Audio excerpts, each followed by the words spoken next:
Hi everyone, welcome back to my channel. Do you struggle finding well-fitting bras? Hello, nice to meet you. I do as well.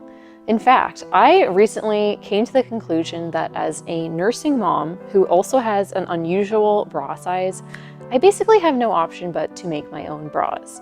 And luckily, I really love it. And today's video is going to be bringing you along for the journey of making my very own Lacy Strapless Longline bra, also known as a bustier. So I am admittedly quite biased when it comes to undergarments and really clothing in general.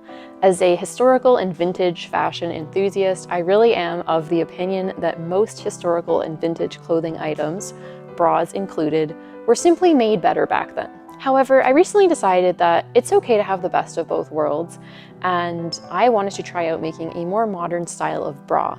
If you've seen my other video all about making bras, which will be linked in the description, you'll know that I did try out a pattern from Bra Maker's Supply. They're an awesome online store, and they actually did supply the fabric for this bra. The previous bra I'd made from them was called the Ingrid bra, which was basically like the perfect blend of vintage bra design with modern bra fabrics. I was ready to try another style of bra from them, which I'd fallen in love with immediately upon seeing, which was called the Diamond Bustier. Not sure if I'm saying that right, but whatever.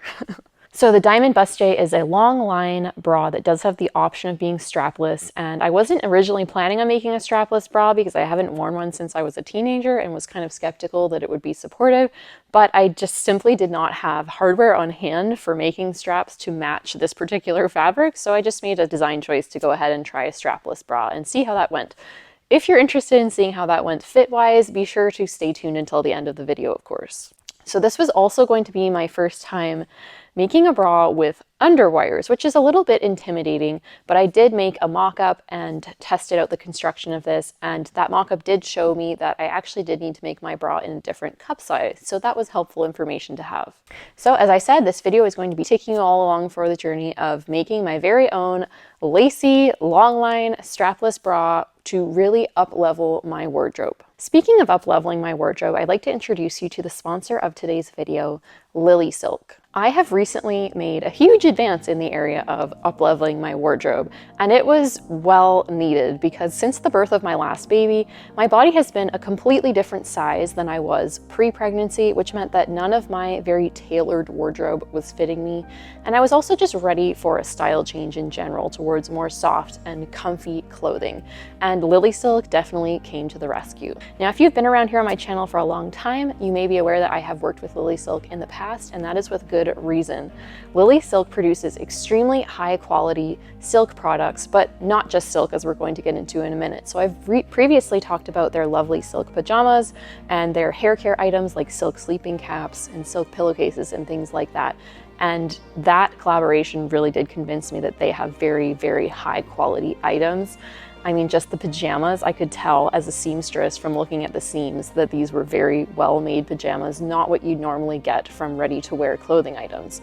And so I was really excited about this collaboration of getting these beautiful new clothing items from Lily Silk. And let me tell you, I can't recommend them enough. Upon receiving these items, I immediately, of course, as a seamstress, looked at the seams, looked at the way they were made, and they passed the Catherine sewing test, let me tell you. I have recently been learning about vintage couture tailoring techniques, and just looking at these new trousers, for example, that I got, I immediately inspected the crotch seam because I've been learning about crotch seams and the best way to sew them if you want a high quality garment. And these were sewn with a chain stitch and a Hong Kong finish on the seam, which makes it extra durable as well as very attractive even from the inside of the garment, which is nice to have. And they're just very high quality and long lasting. So I have these beautiful 2 wool sweaters from them, which are just so classy and yet so comfortable. And then I have this new set of trousers, which again is just like a classy but comfortable and warm addition to my winter wardrobe. And then I also got this beautiful silk long sleeve shirt, which again is so high quality. It has French seams on the inside, which is perfect for silk garments. But let me tell you, it's not something you usually see from ready-to-wear clothing companies. It's usually all serged seams, so to see French seams on a ready-made garment is pretty amazing. And silk is just one of those things that instantly up-levels the way you feel about yourself.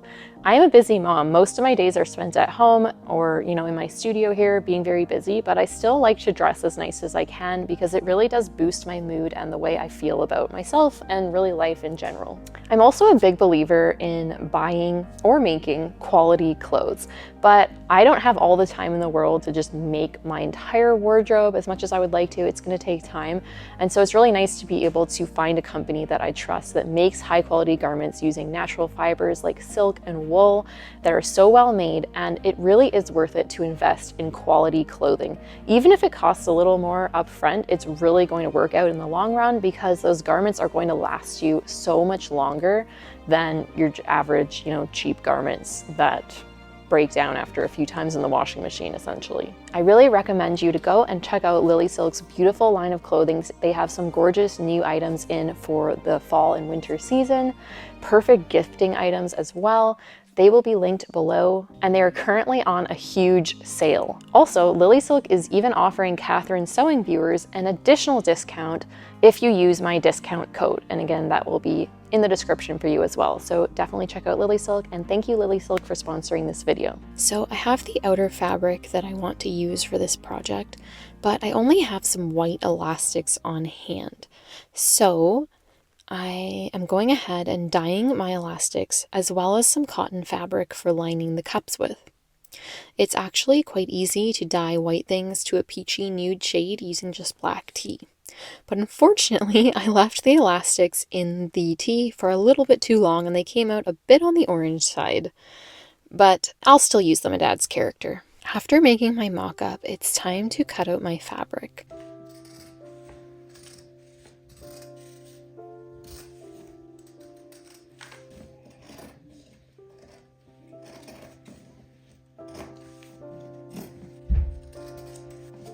So now I am cutting out my bra pattern from my fabric. I am using a peachy nude shade of Duoplex, which has a nice satiny finish and a tiny little bit of stretch. And then I'm also using lace overlay for the cups.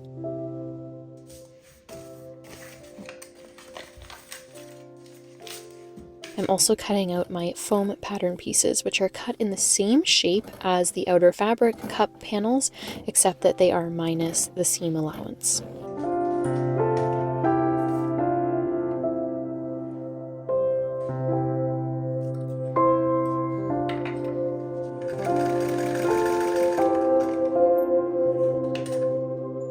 So now I am sewing these seams in the Duoplex on the sewing machine with a small, about 6mm seam allowance, pressing those seams open and then top stitching along either side of the seam. This makes the seam stronger and it also just adds some visual beauty to the bra seams.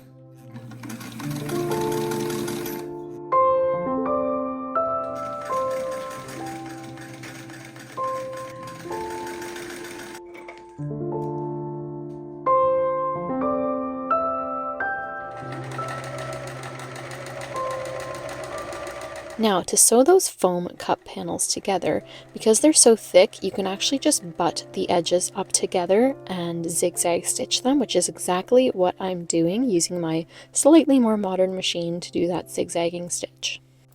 It's really neat to see how these foam panels, once they're stitched together, instantly have that curved bra cup shape.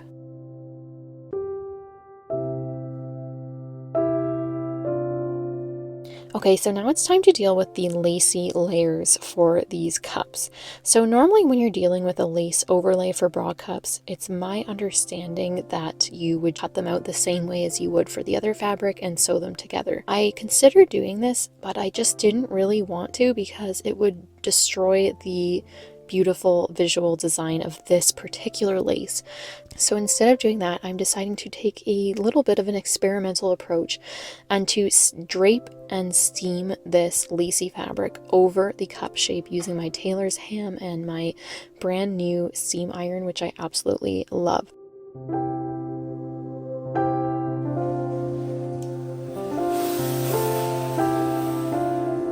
So I was able to get it shaped pretty closely, and I did end up having to put in a dart or two, which I then just hand stitched down as subtly as possible.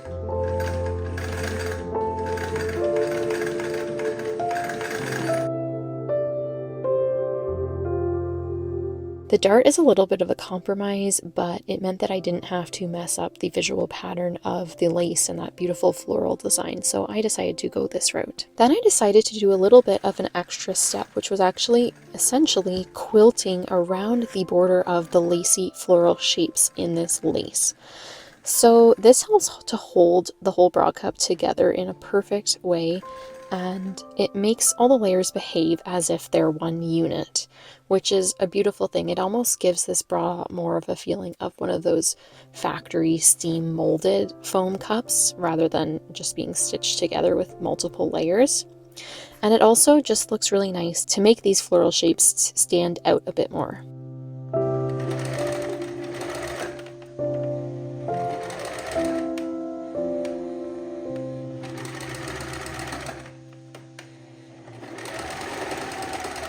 Okay, so before attaching the top portion of this lace to the actual top of the cup with the foam and the other layers, I am going ahead and stitching on that elastic with a zigzag stitch. Since this elastic came out so orange, I really don't want it to be too visible, which is why I'm kind of allowing the lace to sit over top of it as much as possible.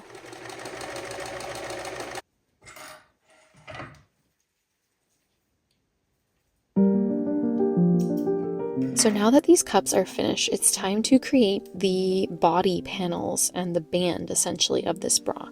So this is similar in some ways to making a corset, since it is a long line bra and there are boning channels involved. So the first step is simply attaching those panels together. There's just one front panel and then two back band panels. So after sewing those seams, of course, press it open, and then in this case, rather than top stitching, I'm sewing the boning channels directly over those seams, which are sitting on the inside of the bra.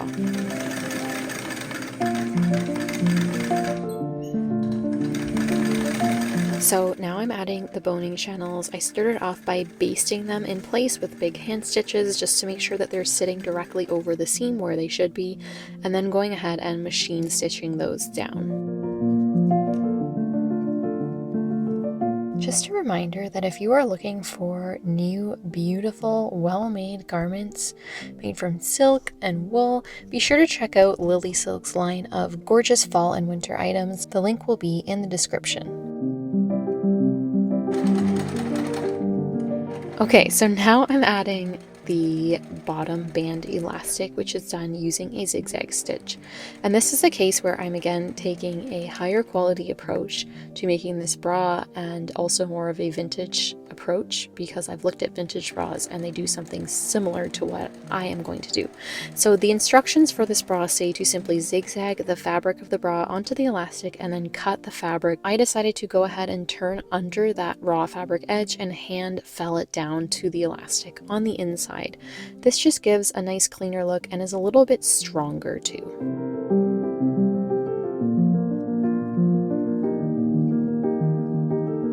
Then I'm going ahead and also adding in the armhole elastic, which goes along the top edge of the bra, and this is done with 2 passes of a zigzag stitch. And again, since the elastic was so orange colored, I'm doing this in a way to make the elastic not as visible. Okay, so now it's time for the exciting part of attaching the cups. So again, taking this slower approach to sewing, I am first basting the cups in place, making sure that those seam lines of the cup are matched up to the seam lines of the body of the bra, and just getting that sitting properly before going in with the sewing machine. Whenever it comes to very curved seams like this, it's always a good idea to hand stitch it down first using just big basting stitches to make sure that it's sitting properly. Otherwise, mistakes are bound to happen. After doing that, it's time to trim the seam allowances.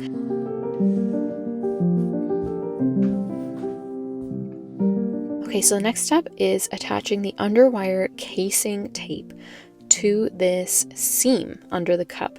And so the first step is taking my underwire casing and steaming it with my iron into a curved shape so that it wants to sit that way.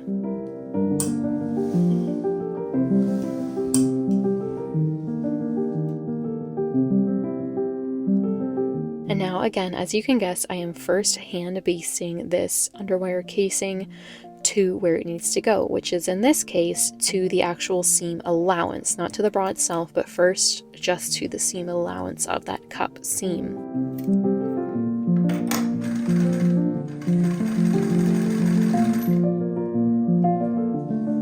And then we are machine stitching it to that seam allowance. Once that's done and everything is pressed, I am able to top stitch just under that cup seam from the front of the bra.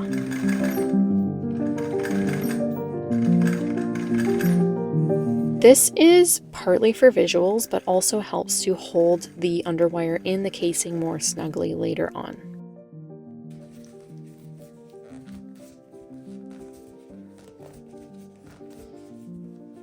Okay, finally it's time to insert the underwires into the casing and bar tack the other end closed. And voila, this bra is finished.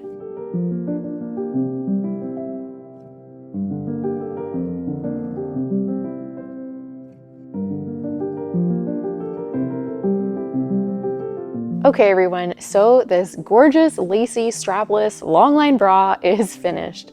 Like all of my projects, I definitely learned so much. And I have to admit that when I got to the end of the project and I tried on the bra, as much as I had learned so much about creating a visually beautiful bra as well as a high quality bra, the fit was sadly not all there. I'm not giving up on this bra. I have set it aside until I can gather enough energy to figure out what adjustments I can make to the fit. Definitely adding straps will be a huge one because I just think strapless bras are not going to work for me at this point in life. But I learned a lot about couture bra making techniques. I am so happy with myself and the effort I put in to do all the hand stitching on this project to make it that much more high quality, that much more beautiful. I've learned from my experiences sewing over the years that even if a project doesn't seem to be a total success, like for example, if it doesn't fit well, I've learned to celebrate the other successes because with every project we learn something. So with this project, even though the fit was not all there, and I definitely have more to learn in the area of bra fitting, I did learn a lot about bra construction and specifically high quality couture bra construction, making a beautiful bra. And I believe these skills can translate to all the other areas of my sewing and shoemaking and corset making practice. I already do have fabric on hand actually to make another version of this bra, and I do have strap elastic for that one. So I will definitely be making that one strapped, and I'll probably figure out some changes I can make to the overall fit of the bra to make it work better for me. We will see. Definitely stay tuned to this channel for more bra making adventures, especially if you are interested in this. And I definitely do recommend Bra Maker's Supply for their awesome patterns and supplies. And I will have that linked below for you as well as my other bra making videos. Also, be sure to check out Lily Silk's line of gorgeous fall and winter clothing. So elegant, high quality, perfect for gifting or for wearing yourself this winter. I'll see you all on a future video.